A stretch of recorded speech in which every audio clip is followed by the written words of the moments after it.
వినాశాయ చ దుష్కృతం ధర్మ సంస్థాపనార్థాయ సంభవామి యుగే యుగే పరిత్రాణాయ సాధూనాం, మంచి వారిని రక్షించడం కోసం, చెడ్డవారిని శిక్షించడం కోసం, ధర్మాన్ని పునరుద్ధరించడం కోసం, స్థాపించడం కోసం మళ్ళీ ఆయన ఈ ప్రతి యుగంలో అవతరించి వస్తాడు. అంటే అన్ని అవతారాలకి మూల కారణం ఆయనే అన్నమాట భగవద్గీత తెలిసిపోతుంది. అవునండి, కృష్ణుడు ఒక అవతారం కాదండి, అన్ని అవతారాలకి మూలం కృష్ణుడు. భగవద్గీత 4వ అధ్యాయం 2 శ్లోకాలు చదివితే తెలిసిపోతుంది ఎవరికైనా. కృష్ణుని కేవలం ఒక అవతారంగా మనం పరిగణించకూడదు, అన్ని అవతారాలకి మూలం. ప్రూఫ్ ఏంటి ఇప్పుడు చెప్పాను నేను. పరిత్రాణ సాధన మీనింగ్ చెప్పండి, ఎవరైనా చెప్పమ్మా. Hemangi right?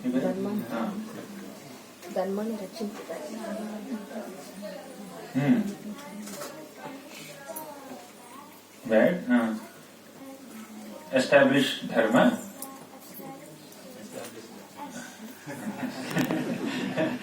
Last line main, సంభవామి యుగే యుగే, ఐ అపియర్, నేను దిగి వస్తాను.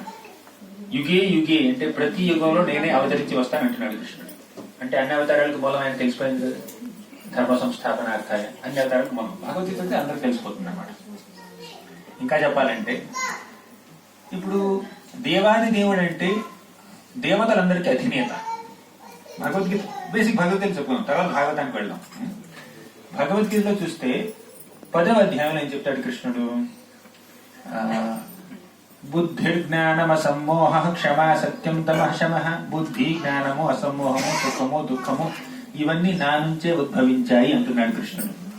అక్కడ తాగలేదు, దానికి ముందు ఏమన్నాడంటే నమే విదుః సురగణాః ప్రభవం న మహర్షయః అహం ఆదిర్హి దేవానాం మహర్షీణాం చ సర్వశః. అహం ఆదిర్హి దేవానాం, దేవతలందరికీ ఆది నేనే. ఆది అంటే ప్రారంభం, మూలం. దేవతలందరికీ నేనే. అహం ఆదిర్హి దేవానాం మహర్షీణాం చ సర్వశః. మహర్షులందరూ దేవతలందరూ నా నుంచే ఉద్భవించారు అన్నారు. ఇంకేం చెప్పండి, డౌట్ ఏమందా మీకు? కృష్ణుడు క్లియర్ చెప్తున్నాడు, దేవతలందరూ నా నుంచే వచ్చారు. రుద్రాణం శంకరశ్చాస్మి, 11 మంది రుద్రులు ఉంటే వారిలో బెస్ట్ అయినటువంటి శంకరుని నేనే. ప్రహ్లాదశ్చాస్మి దైత్యానం, ఈ ప్రపంచంలో గొప్ప ఏవైనా కూడా అన్ని నా నుంచి ఉద్భవించాయి. నా నుంచి కాదు, ఎ స్పార్క్ ఆఫ్ మై స్ప్లెండర్ మమ తేజోంశ సంభవం. కృష్ణుడు 10వ అధ్యాయంలో ఏమన్నాడంటే యద్యద్విభూతి మత్సత్వం శ్రీమధూర్జితమేవ తత్తదేవావగచ్చత్వం మమ తేజోంశ సంభవం. నా తేజస్సులో ఒక చిన్న అంశ ద్వారా వీళ్ళందరూ పుట్టారు. ఈ ప్రపంచంలో ఉన్నటువంటి గొప్ప వస్తువులు గాని, గొప్ప వ్యక్తులు గాని నా తేజస్సులో ఒక చిన్న అంశ నుంచి ఉద్భవించిన వాడే అని అంటున్నాడు కృష్ణుడు. అంటే ఆయన యొక్క తేజస్సు యొక్క అంశ ద్వారా ఈ ప్రపంచం మొత్తం సృష్టింపబడితే, అనంత కోటి బ్రహ్మాండాలు ఉద్భవిస్తే ఆయన్ని దేవాది దేవుడిగా స్వీకరించడానికి ప్రాబ్లం చెప్పండి. భగవద్గీత మన వైష్ణవ గ్రంథాల్లో అత్యంత ఫౌండేషనల్ అన్నమాట. అంటే మన ఆధ్యాత్మిక జీవనానికి పునాది భగవద్గీత. భగవద్గీత తెలియకపోతే ఏబిసిడి రానట్టు స్పిరిచువాలిటీలో. భగవద్గీత బేసిక్స్, తర్వాత భాగవతం చాలా చాలా గొప్ప గొప్ప ఎలాబరేట్ డిస్క్రిప్టర్స్ ఉన్నాయి. భగవద్గీతలో 700 శ్లోకాలు మాత్రమే ఉన్నాయి. చాలా చిన్న గ్రంథం ఒక రకంగా చెప్పాలంటే. అది అర్థం చేసుకోవడానికి తెలియక మానవుడు కొంచెం కష్టం పడుతుంది.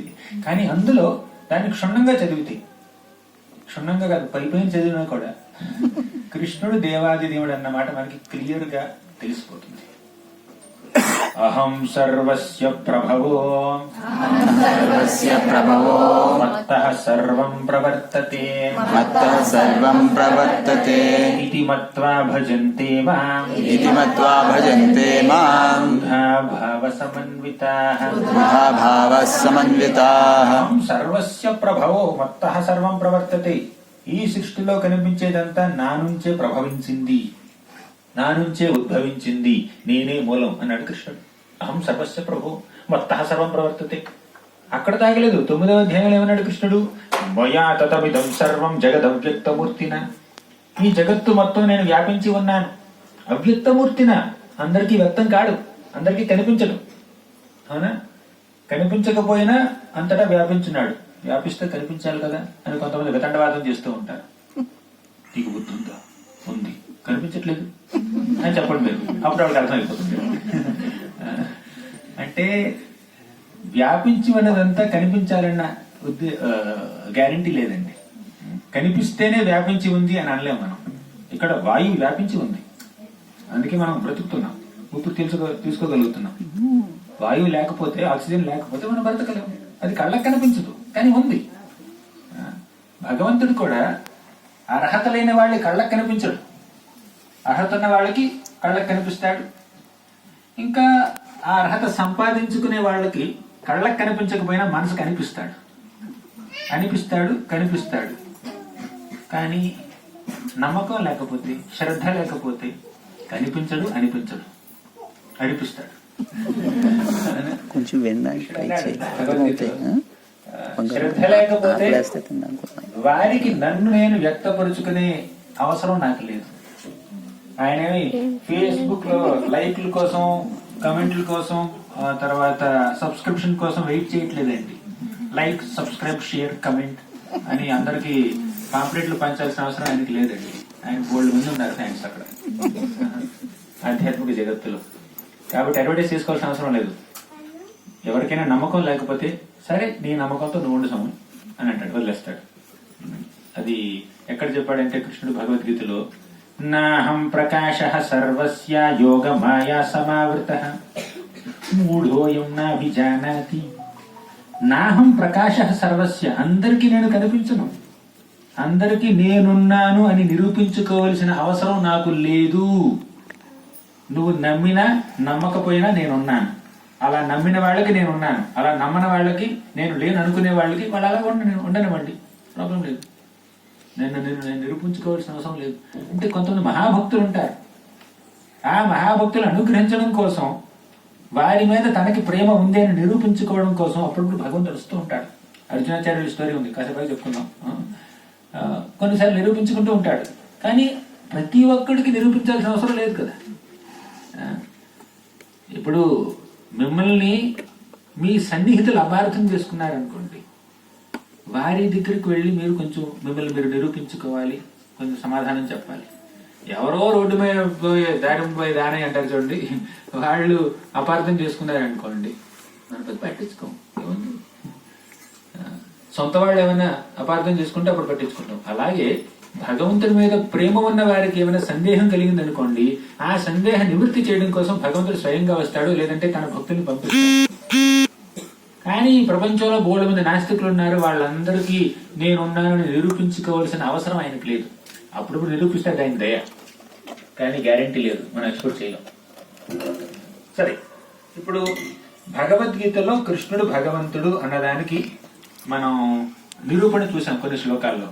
ఇంకా భగవంతుడు అని అనిపించుకోవడానికి, దేవాది దేవుడు అనిపించుకోవడానికి మీకు ఏ ప్రూఫ్లు కావాలో చెప్పండి, దానికి శాస్త్రాల్లో సమాధానాలు నేను చెప్తాను. ఓకేనా? ఫలానా వ్యక్తి మంచి స్టూడెంట్ అనిపించుకోవాలంటే, ఇప్పుడు శ్లోకా స్కూల్లో మంచి స్టూడెంట్స్ ఇక్కడ దగ్గర ఉన్నారు, నేను చూశాను.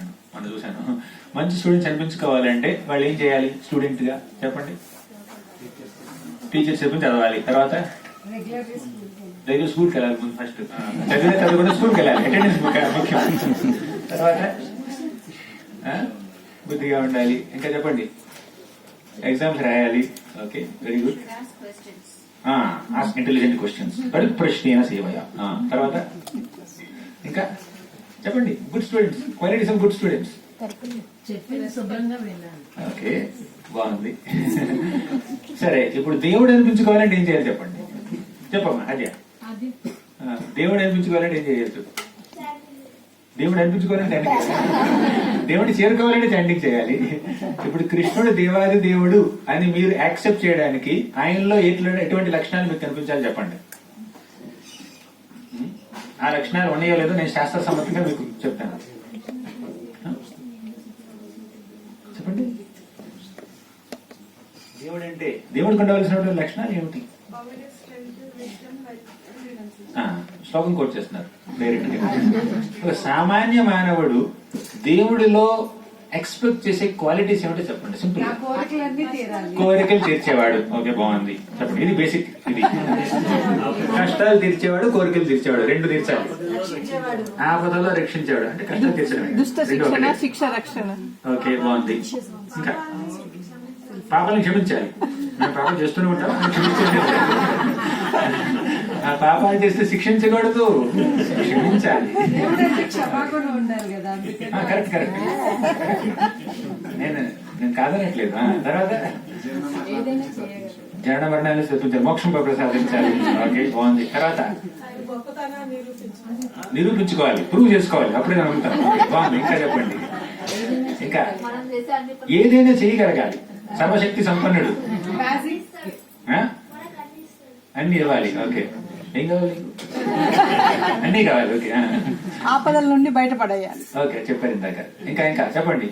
దేవుడిలో ఉండవలసినటువంటి లక్షణాలు తినడం కాదు, చెప్పు ఏదైనా. జ్ఞానాన్ని ఇవ్వాలి. ఓకే, తినడానికి వచ్చారు. మన మనసుని ఆయనే లాగేసుకోవాలి. ఓకే, బాగుంది. మీరు చెప్పిన లక్షణాలన్నీ ఏం చేయాలనుకుంటున్నావు? అన్ని ఉన్నాయి. సర్వ ఆకర్ష ఇది కృష్ణ, అందరినీ ఆకర్షించేవాడు కృష్ణుడు. అందరినీ రక్షించాలన్నాడు. అన్నారు ఎవరు అంటే యోగక్షేమం వహామ్యహం, అందరినీ నేను రక్షిస్తానన్నాడు. అనన్యాశ్చింతయంతో మాం ఏ జనాః పర్యుపాసతే తేషాం నిత్యాభియుక్తానాం యోగక్షేమం వహామ్యహం. ఇంకా మీరన్నట్టు అందంగా ఉండాలి, జ్ఞానం ఉండాలి, వైరాగ్యం ఉండాలి. ఈ సంపదలన్నీ ఆయనలో ఉన్నాయి. అంతేకాదండి, దేవాది దేవుడు అంటే ఇతర దేవుళ్ళందరూ ఆయన ఎదురుగా విధేయతతో ఉండాలి, ఆయనకి సబ్మిట్ చేయాలి, ఆయనకి నమస్కరించాలి. అందరి దేవతల నుంచి నమస్కారాన్ని, పూజల్ని అందుకునేవాడు దేవాది దేవుడు.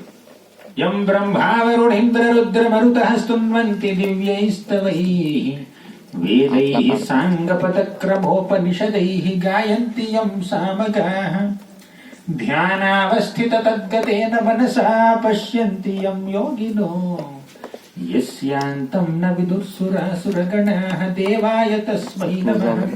యం బ్రహ్మా వరుణేంద్ర రుద్ర మరుతః స్తున్వంతి దివ్యైః స్తవైః. ఈ దేవతలందరూ ఉన్నారు చూడండి, ఇంద్రుడు, చంద్రుడు, వరుణుడు, వాయువు, బ్రహ్మ, శివుడు, వీళ్ళందరూ వచ్చి దివ్యమైనటువంటి స్తవాలతో ఆయన కీర్తిస్తారు. దేవతలందరికీ కష్టాలు వస్తే పరిగెత్తుకుంటూ బ్రహ్మదేవుడి దగ్గరికి వెళ్తాడు. బ్రహ్మదేవుడు కష్టాలు తీర్చడానికి ప్రయత్నిస్తాడు. ఇంద్రుడు, చంద్రుడు, వరుణుడు, వాయువు వీళ్ళకి ఏమైనా కష్టాలు వస్తే వాళ్ళు బ్రహ్మదేవుడి దగ్గరికి వెళ్తారు. బ్రహ్మదేవుడు ఆ కష్టాలను తీర్చడానికి ఏదో ఒక సొల్యూషన్ ఇవ్వడానికి ప్రయత్నిస్తాడు. కానీ ఆయన ఇవ్వలేకపోతే ఆయన ఏం చేస్తాడు తెలుసా? వీళ్ళందరినీ క్షీరసాగరం దగ్గరికి తీసుకువెళ్తాడు. అక్కడ వీళ్ళందరూ నమస్కారం చేస్తారు, ప్రార్థన చేస్తారు. సహస్రశీర్ష పురుష సహస్రాక్ష సహస్రపాత్ సభూమిం విశ్వతో వృత్వా అత్యతిష్టదశాంగులం పురుష ఇవేదకం సర్వం యద్భూతం యశ్చ భవ్యం అంటూ పురుష సూక్తం చెప్పిస్తాడు మన బ్రహ్మదేవుడికి. అప్పుడు బ్రహ్మదేవుడికి ఒక వాట్సాప్ మెసేజ్ వస్తుంది, వైర్లెస్, ఫోన్ లేకుండా మైండ్ లో వచ్చేస్తుంది మెసేజ్. ఆ మెసేజ్ అందరికి ఆయన అనౌన్స్ చేస్తాడు అనమాట దేవతలందరికీ. ఇలా బ్రహ్మదేవుడికి, శివుడికి, తర్వాత ఇంకెవరికి కష్టాలు వచ్చినా కూడా ఆ కష్టాలన్నీ తీర్చేవాడు విష్ణువు, కృష్ణుడు. ఆట ఇంకా డీటెయిల్ గా చెప్పుకుందాం. కానీ ఇప్పుడు విష్ణువు నుంచి ఉద్భవించాడు బ్రహ్మ, బ్రహ్మ నుంచి ఉద్భవించాడు శివుడు.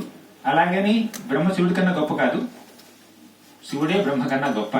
ఆ విషయం మనం ఇంకోసారి చెప్పుకుందాం. మనం ప్రస్తుతానికి మనం చెప్పుకోవాల్సింది ఏంటంటే కృష్ణుడు దేవాది దేవుడు ఎలా చెప్పుకోవాలి. కాబట్టి ఇలా బ్రహ్మ విష్ణు శివులు ఎవరో తెలుసా? ఇంతకీ గుణావతారాలు. ఆ కృష్ణుడు సంభవామి యుగే యుగే అన్నాడు, ప్రతి యుగంలో నేను అవతరించి వస్తానన్నాడు. ఆయనకి కేవలం యుగావతారాలు మాత్రమే కాదండి, 6 రకాల అవతారాలు ఉన్నాయి, 6 డజన్ అవతారాలు ఉన్నాయి. 6 డజన్ అవతారాలు కాదు, 6 డజన్ కేటగిరీస్ ఆఫ్ అవతారాలు ఉన్నాయి. 1 పురుషావతారాలు, 2 గుణావతారాలు, 3 లీలావతారాలు, 4 మన్వంతర అవతారాలు, 5 శక్త్యావేశ అవతారాలు, 6 యుగావతారాలు. ఇలా 6 రకాల అవతారాలు ఉన్నాయి. అందులో ఒక కోవకి చెందిన అవతారాలు పురుషావతారాలు. ఈ పురుషావతారాల యొక్క గొప్పతనం ఏమిటంటే ఈ పురుషావతారాలన్నీ ఈ సృష్టి కార్యాన్ని చేయాలి. పురుషావతారాలు 3 ఏమిటవి? మహావిష్ణువు అంటే కారణోదక సాయి విష్ణువు, 2 గర్భోదక సాయి విష్ణువు, 3 ఇవన్నీ మీకు తెలిస్తే చెప్పాల్సిన అవసరం లేదు, క్లుప్తంగా చెప్తాను. మహావిష్ణువు శ్వాస విడిస్తే ఆయన స్వేదరంధ్రాల్లో నుంచి అనంతకోటి బ్రహ్మాండాలు ఉద్భవిస్తాయి. ఆ మహావిష్ణువు ప్రతి ఈ బ్రహ్మాండంలోకి ప్రవేశిస్తాడు గర్భోదక విష్ణు రూపంలో. అందులో గర్భోదక సాగరం మీద ఆయన పవళిస్తే ఆయన నాభిలో నుంచి కమలం ఉద్భవిస్తుంది, అందులో బ్రహ్మదేవుడు పుడతాడు. తర్వాత మూడవ విష్ణువు క్షీరోదక విష్ణువు, ఆయన శ్వేత దీపంలో ఉంటాడు ప్రతి బ్రహ్మాండంలోనూ. ఆయనే పరమాత్మగా అందరి హృదయాల్లోకి ప్రవేశిస్తాడు అన్నమాట. సర్వస్య చాహం హృది సన్నివిష్టో మత్తః స్మృతిర్జ్ఞానమపోహనం చ వేదైశ్చ సర్వై అహమేవ వేద్యో వేదాంత కృద్వేద విదేవ చాహం. అలా అందరి హృదయాల్లోకి పరమాత్మగా ప్రవేశిస్తాడు. ఈశ్వర సర్వభూతానాం హృద్దేశే అర్జున తిష్టతి, అందరి హృదయాల్లోకి ప్రవేశిస్తాడు. ఆయన క్షీరోదక విష్ణువు. ఇలా ముగ్గురు విష్ణువుల్ని మనం పురుషావతారాలు అంటాం. అలాగే 3 గుణావతారాలు ఉన్నాయి, బ్రహ్మ విష్ణు శివ. బ్రహ్మదేవుడు రజోగుణావతారం, ఆయన రజోగుణంలో లేడండి, రజోగుణానికి ఇన్ఛార్జ్ ఆయన. జైల్లో ఉన్న ప్రతి వ్యక్తి క్రిమినల్ కాదు, కొంతమంది సోల్జర్స్ కూడా ఉంటారు, జైలర్లు కూడా ఉంటారు, ఉద్యోగస్తులు కూడా ఉంటారు. అలాగే బ్రహ్మదేవుడు రజోగుణావతారం, ఆయన రజోగుణంలో ఉండాల్సిన అవసరం లేదు. అలాగే శివుడు తమో గుణావతారం, కానీ ఆయన తమో గుణంలో ఉండడు, తమో గుణంలో ఉన్న వ్యక్తులకు కూడా ఆశ్రయాన్ని కల్పిస్తాడు ఆయన. అలాగే మన విష్ణువు సత్వగుణావతారం, అలాగే ఆయన సత్వగుణంలో ఉండడు, శుద్ధ సత్వంలో ఉంటాడు, సత్వగుణానికి ఇన్ఛార్జ్. అల్టిమేట్ గా వీళ్ళు ముగ్గురు త్రిగుణాతీతులు. అప్పుడప్పుడు బ్రహ్మ జీవుడు కాబట్టి ఆయన ఎప్పుడైనా ఈ గుణాల యొక్క ప్రభావంలోకి రావచ్చు అప్పుడప్పుడు, కానీ శివుడు గాని విష్ణువు గాని గుణాతీతులు, వాళ్ళు త్రిగుణాల చేత ప్రభావితం కారన్నమాట. ఇప్పుడు ఈ బ్రహ్మ విష్ణు శివుల్లో ఎవరు గొప్ప చెప్పండి? విష్ణువు. దానికి ప్రూఫ్, ఒకసారి గొప్ప గొప్ప ఋషులు మునులు వాళ్ళందరూ చర్చ పెట్టుకున్నారు. ఏమిటా చర్చ? ఈ ముగ్గురులో ఎవరు గొప్ప, ఎవరు మనకి ముక్తిని ఇవ్వగలరు, ఎవరి పట్ల మనం భక్తిని చూపించాలి, వీళ్ళ ముగ్గురులో ఎవరు గొప్ప అని వాళ్ళకి ఒక సందేహం కలిగింది. వాళ్ళందరూ భృగు మహర్షిని ఎన్నుకున్నారు. ఈ భృగు మహర్షి ఏం చేయాలి? ఈ ముగ్గురికి టెస్ట్ పెట్టాలి, ఓకేనా, ఎగ్జామ్ కండక్ట్ చేయాలి. ఏమిటా ఎగ్జామ్? ఎవరిలో ఎక్కువ సహన శక్తి ఉంది, ఎవరిలో అయితే ఎక్కువ సహనశీలత ఉంటుందో వారే గొప్పవారు. ప్రభుపాదుల వారు ఏమి రాస్తారంటే ఇంగ్లీష్ లో, the greatness of a person has to be estimated by his ability to tolerate provoking situations. ఎవరిలో అయితే సహనశీలత ఉంటుందో, ఎవరైతే ఒక ప్రేరేపించేటటువంటి ఒక పరిస్థితిని వాళ్ళు సహించగలరో, సహనంతో ఓర్పుతో భరించగలరు, కోప్పడకుండా ఫ్రస్ట్రేట్ అవ్వకుండా ఉండగలరు, వాళ్ళు గొప్పవాళ్ళు. సో ఇలా టెస్ట్ పెట్టడానికి మన భృగు మహర్షి ముందుగా బ్రహ్మలోకానికి వెళ్ళాడు. అక్కడ ఏం జరిగిందో మీకు తెలుసు. బ్రహ్మదేవుడికి నమస్కరించలేదు. ఒక కుమారుడిగా బ్రహ్మదేవుడికి సృష్టికర్తకి నమస్కరించాలి, కానీ నమస్కరించలేదు. అప్పుడు బ్రహ్మదేవుడు కోప్పడలేదు, బయటికి నోటితో ఏమనలేదు, కానీ మనసులో మాత్రం కొంచెం అసౌకర్యం కలిగింది. అది కనీసం దండవనే పట్టట్లేదు, దండవ ప్రణామ ప్రభు అనట్లేదు, మరి అప్పుడు మనకు కూడా అనిపిస్తుంది. అప్పుడు మనం తెలుసో తెలియకో, కాన్షియస్ గానో అన్కాన్షియస్ గానో ఇతరుల నుంచి కాస్త రెస్పెక్ట్ ఎక్స్పెక్ట్ చేస్తాం. చేయకూడదండి. అమానినా మానదిన, భక్తులు ఎప్పుడు అమానినా మానదినలా ఉండాలి. కానీ బ్రహ్మదేవుడు ఈ భృగు మహర్షి నుంచి కాస్త రెస్పెక్ట్ ఎక్స్పెక్ట్ చేశాడు. నాకు ప్రణమిల్లాలి ఈ భృగు మహర్షి, కానీ ప్రణామాలు చేయకుండా, ఆచార వ్యవహారాలు తెలియకుండా అలా వచ్చి అలా నిలబడ్డాను ఎదురుగా అని కాస్త మనసులో కొంచెం ఆయనకి డిస్టర్బెన్స్ అయ్యింది. అది ముఖంలో కాస్త తెలిసింది, కనపడింది. అది చూసి భృగు మహర్షి అనుకున్నాడు, నేను ప్రణామం చెయ్యలేదని ఈ బ్రహ్మదేవుడు కొంచెం డిస్టర్బ్ అయ్యాడు. కాబట్టి నామినేషన్ లో తీసేశారు. నామినేషన్ 3 వేశారు, ముగ్గురికి నామినేషన్లు వచ్చినాయి అనమాట. అందులో ఒక నామినేషన్ కట్. ఇక శివలోకానికి వెళ్ళాడు. శివలోకంలో ఏం జరిగింది? అక్కడ బ్రహ్మలోకంలో మన భృగు మహర్షి నమస్కరించలేదు. అంటే అది మనసుతో చేసిన అపచారం, చేసిన అపరాధమే. ఒక పెద్ద వ్యక్తి కనిపిస్తే వారికి నమస్కరించాలి మనం. కానీ నమస్కరించకపోవడం సంస్కారం లేకపోవడం అన్నమాట. అది మనస్సుతో చేసే అపచారం, తర్వాత మాటతో చేశాడు అపచారం. శివుడిని చూడగానే శివుడు వెంటనే వచ్చాడు రిసీవ్ చేసుకోవడం కోసం, వెల్కమ్ చేయడం కోసం వచ్చాడు. స్వామి రా, భృగు మహర్షి రా, థ్యాంక్ యూ వెరీ మచ్ నా లోకానికి వచ్చినందుకు అని ముందుకు వచ్చాడు, ఆలింగనం చేసుకోబోయాడు.